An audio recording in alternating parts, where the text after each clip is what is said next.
Eh bien, bienvenue au rucher Apis Sophia. Moi, c'est Mathieu. Là, on est sur un rucher en garrigue. On est le 5 février, je crois, dans ces eaux-là. Il est 10 h du matin. Il fait, bon, en ce moment, ça gèle bien. Un petit point sur les ruches pour commencer.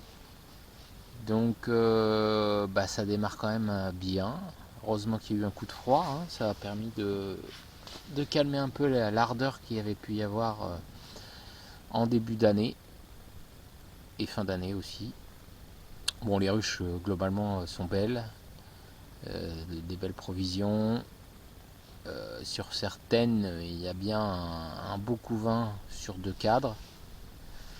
Alors pas au carré non plus, hein, mais on a bien une belle grosse main de couvain. Donc voilà. Le but, c'est vous de partager cette présentation déjà de mon entreprise, de comment je travaille, pourquoi je travaille comme ça, et puis de vous embarquer dans l'aventure pendant une saison.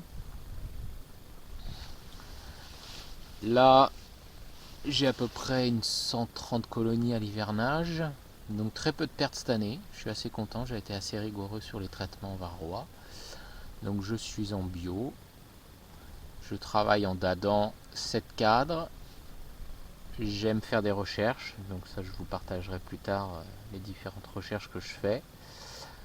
Je fais une approche aussi bien pragmatique de bah oui, je suis producteur de miel, et aussi une approche plutôt énergétique, une association du spirituel et de la matière.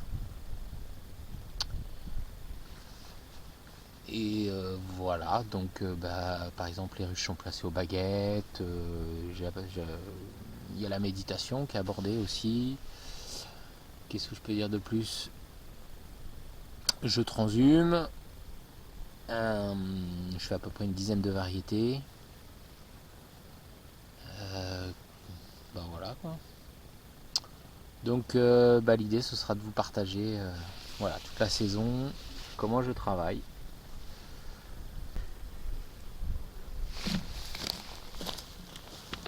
Ah, je vais quand même montrer ma frimousse quoi.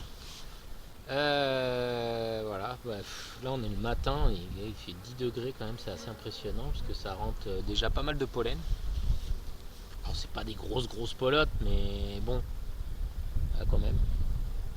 Une espèce de blanc crémeux, un petit peu caramel, un petit caramel. Donc, je sais pas du tout où avant. Ce que je voulais vous partager aussi, c'est Apis Sophia, ça veut dire Apis, ça veut dire abeille, et Sophia, sagesse. Donc la sagesse, moi ce que j'appelle sagesse, c'est la sagesse universelle, c'est les cycles de la vie, c'est les cycles de la nature, c'est la réalité au-delà de la matière. Et c'est avec ça que j'ai envie de travailler dans ma dynamique avec les abeilles. Donc c'est essayer de ressentir. Un exemple concret, j'ai eu une expérience spirituelle avec les abeilles où il y a eu une communication qui s'est faite. Et à l'issue de ça, elles m'ont dit de travailler sur 7 cadres, dans un volume beaucoup plus petit que les dadas handicap, qui quand même sont des ruches pour fabriquer du miel, non pas pour le bien-être de l'abeille. Donc ça c'est une de mes philosophies, c'est de travailler par exemple sur un volume de 7 cadres, ça fait à peu près entre 30 et 40 litres. Et ça c'est le volume qui est beaucoup plus adapté aux abeilles. Donc ça, ça a été via la méditation et une approche spirituelle, mais aussi on peut le découvrir, il y a pas mal de professionnels qui travaillent à peu près en 8 cadres. Donc on est à peu près sur des mêmes volumes qui respectent beaucoup plus l'abeille et leur bien-être. Donc chacun a son chemin et son biais pour attraper, pour toucher la vérité. Donc c'est cette vérité-là que moi je cherche à trouver pour améliorer le bien-être de la bête et pour leur permettre justement d'être mieux en forme. Donc je travaille aussi en bâtisse libre. Et l'élevage, je ne fais pas de picking. Alors ça m'arrive d'acheter des rennes fécondées justement pour avoir un brassage au niveau de la génétique. Mais j'essaye de travailler en cellules naturelles ou en cupules larves. Donc ça, je vous présenterai des vidéos différentes manière comment je fais, ou des fois en division toute simple. Mais je préfère quand même garder un travail avec des cellules naturelles quand même. Ça c'est pour moi important, quoi. Tout ça pour dire que c'est bien de se rappeler les fondamentaux d'un développement d'une colonie, et ce qu'elle est, ce qu'elle n'est pas. Et dans notre monde où tout est régi quand même euh, par l'argent on est prêt à faire n'importe quoi tout en oubliant des bases saines pour travailler avec la nature. Donc je pense pas que voilà, sélectionner pour que des ruches n'essaiment pas ou quoi que ce soit, ou pour les pousser tout le temps à produire plus, ce soit la meilleure façon.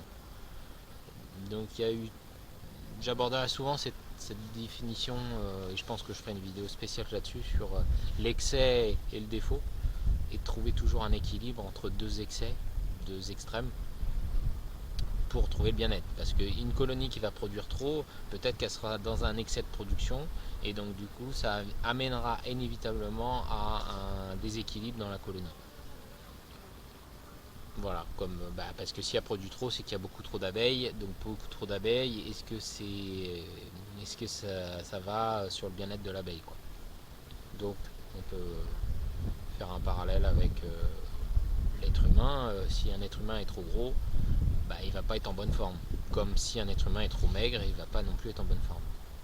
Donc il y a toujours cette notion de juste équilibre à rechercher pour favoriser le bien-être de l'abeille, pour qu'elle puisse faire son job, donc polliniser, dynamiser énergétiquement une zone aussi, parce que c'est pas juste matériellement, et aussi produire du miel, parce que moi je suis producteur de miel. Mon but est aussi d'associer le bien-être et tout ça. Et tout ça. Et donc voilà. Elle est bien active hein, ce matin. Et puis faut pas trop l'embêter. Bon voilà, en tout cas je me mets un petit peu en arrière parce que je vois que je l'embête un peu. Bon, vous en saurez plus petit à petit au fil des vidéos de cette année. En tout cas, c'est mon objectif de pouvoir vous partager une manière différente, j'ose l'affirmer, de travailler avec les abeilles.